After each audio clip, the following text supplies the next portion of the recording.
Hello friends, എൻ്റെ YouTube ചാനലിലേക്ക് എല്ലാവർക്കും സ്വാഗതം. ഞാനിവിടെ ഉണ്ടാക്കാൻ പോകുന്ന ഡിഷ് ചിക്കൻ മക്രൂണിയാണ്. ആദ്യം നമുക്ക് മക്രൂണി വേവിക്കാം.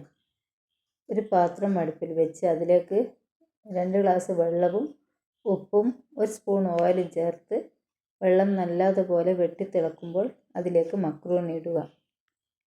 മക്രൂണി വേവുന്ന സമയം കൊണ്ട് നമുക്ക് ചിക്കനിൽ മസാല തേച്ച് പിടിപ്പിക്കാം. ചെറുതായി കട്ട് ചെയ്ത ചിക്കനിലേക്ക് മഞ്ഞളും മുളകും ഉപ്പും ഗരം മസാലപ്പൊടിയും ചേർത്ത് നല്ലപോലെ യോജിപ്പിക്കുക. അതിനുശേഷം ഒരു കടായി അടുപ്പയിൽ വെച്ച് അതിലേക്ക് ചിക്കൻ ഇട്ട് പൊരിച്ചെടുക്കുക. ഓയിലാണ് ചേർക്കേണ്ടത്.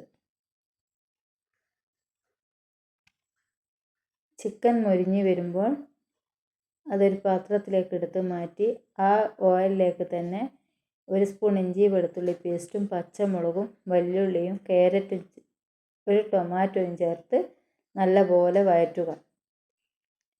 1 സ്പൂൺ ടൊമാറ്റോ സോസും 1 സ്പൂൺ സോയാ സോസും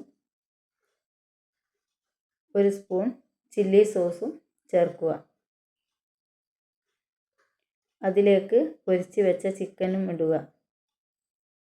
ഉപ്പിടുമ്പോൾ നല്ലപോലെ ശ്രദ്ധിക്കണം.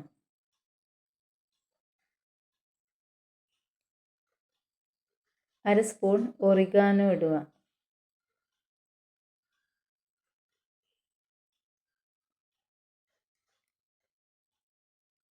വേവിച്ചൂറ്റി വെച്ച മക്രൂണി മസാലയിലേക്ക് ഇടുക. നല്ലപോലെ യോജിപ്പിച്ചതിന് ശേഷം 2 മിനിറ്റ് വെയിറ്റ് ചെയ്യാം. അതിലേക്ക് മല്ലിയിലയും ഉണക്കമുളക് പൊടിച്ച് വെച്ചതും ചേർത്ത് മക്രൂണി ഉപയോഗിക്കാം.